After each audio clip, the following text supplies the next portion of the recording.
Bonjour et bienvenue pour cette synthèse hebdomadaire de l'actualité économique et géopolitique en mode affranchi. Et je salue tous les abonnés de TV Liberté pour cet épisode que j'intitulerai « Notre perte de souveraineté est désormais totale ».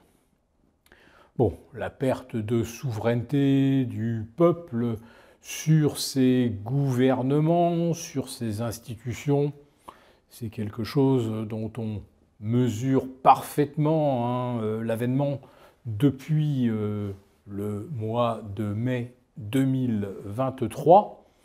Mais là, un nouveau gouvernement qu'on pourrait baptiser Bayrou II, Barnier III, on retrouve les mêmes acteurs avec certes un nouveau Premier ministre, mais toujours les agents américains au même poste, Jean-Noël Barrot, Monsieur Benjamin Haddad prend un peu de galon.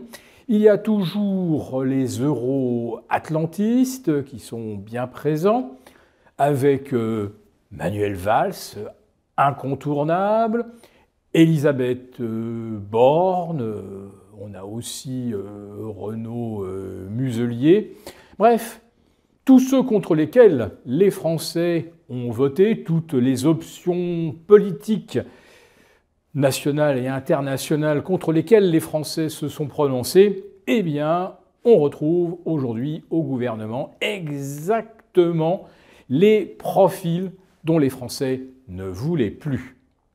Et quand je vous parle d'une perte de souveraineté totale, eh bien, je fais référence à notre défense et probablement notre outil de dissuasion nucléaire. Car voyez-vous, l'Europe, ou plutôt les instances de Bruxelles, qui n'ont aucun mandat pour cela, ni aucune qualification, aucune légitimité, veulent instaurer désormais un contrôle, une supervision sur l'état des stocks d'armes des pays européens, en s'assurant que les directives de Bruxelles vont bien être suivies, que les investissements seront à la hauteur des exigences, et l'Europe surveillerait également l'interopérabilité des diverses armées européennes en fonction donc de leur stock et de leur type d'armes. Bon, ça veut dire que tout simplement, c'est Bruxelles qui va désormais dicter à notre ministère de la Défense ce qu'il doit acheter, combien il doit acheter, quand il doit acheter et combien il doit mettre à disposition, non plus de nos armées, mais d'une sorte d'armée européenne qui évidemment n'existe pas, n'a aucun statut. Et je le répète, nos hauts commissaires européens n'ont aucune légitimité pour agir de la sorte. Mais voilà, les choses se font, et bien sûr sans qu'il y ait jamais un seul débat au Parlement, au Parlement européen bien sûr, puisque tout est décidé en commission, et on vous annonce les choses, et elles se font. Et puis il n'y a pas non plus de discussion au Parlement français. Voilà, l'Europe ordonne. On exécute, on ne discute jamais des termes, de la légitimité. Et bien sûr, les Français vont faire des chèques. Alors comme ce réarmement va coûter cher, il faut aller trouver de l'argent. Alors on nous avait promis pas de hausse d'impôts. Eh bien si ce n'est pas les impôts qui augmentent, eh bien, ce seront les taxes. Et donc ça pourrait être la fameuse flat tax qui serait alourdie. Elle passerait de 30 à 36%. Donc bien sûr, c'est la taxe sur les plus-values ou les revenus du capital. Et ça ne va pas s'arrêter aux actions et aux obligations détenues en direct au travers d'OPCVM ou d'ETF. Non, ça va également viser l'assurance vie. Bon, on se doutait bien qu'ils allaient forcément aller taper dans cette réserve d'épargne.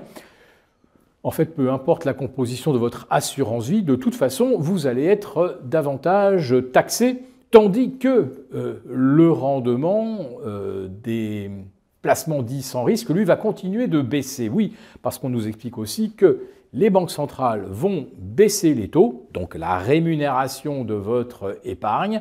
Vous allez donc moins être compensé de l'inflation, mais vous serez davantage taxé si jamais vous avez eu, on va dire, la sagacité de faire des placements qui vous ont rapporté quelques plus-values. Alors, ce qui est assez paradoxal quand même, c'est que tous les indices boursiers sont au plus haut de tous les temps. On se rappelle de ce sextuplé de records de jeudi dernier. Nous étions le 2 octobre. 3 records sur les principaux indices US, record absolu sur le CAC 40 Global Return, record absolu sur l'Eurostoxx 50, record absolu de clôture sur le DAX, et on aurait même pu ajouter d'ailleurs un record absolu sur le BEL 20, l'indice de la bourse de Bruxelles. Oui, des records battus en série de part et d'autre de l'Atlantique, alors qu'aux États-Unis, ils sont en plein shutdown, c'est-à-dire que les administrations américaines sont maintenant à l'arrêt. Donc bonjour pour aller se faire valider son permis de conduire, obtenir un permis de construire, obtenir une autorisation pour le rachat d'une entreprise. Bref, la liste est très très longue. Ça va forcément freiner l'économie américaine. Plus on la freine, plus Wall Street accélère à la hausse. Et oui, parce que si l'économie américaine est freinée, évidemment, la Fed va baisser les taux. Et en Europe, eh bien, comme on est au bord de la guerre, la troisième guerre mondiale avec la Russie, qu'on cherche tous les prétextes, y compris en arraisonnant des bateaux situés dans les eaux internationales, alors qui n'ont pas commis d'infraction, qui n'ont pas émis non plus de SOS, et on monte tout ça en épingle pour montrer évidemment que les incidents se multiplient avec la Russie, alors que c'est nous-mêmes qui opérons de façon illégale dans les eaux internationales. Voilà. Donc je ne sais pas ce qui inspire les marchés, mais manifestement la dégradation des conditions économiques et les risques de guerre, les marchés, c'est sûr, ils aiment ça. Pour vous remercier de votre fidélité, vous pouvez télécharger gratuitement notre rapport spécial qui contient nos solutions pour préserver votre épargne face à la faillite économique de la France, laquelle met en danger votre épargne. Il vous suffit de cliquer sur le lien en description pour l'obtenir gratuitement. Merci et à bientôt.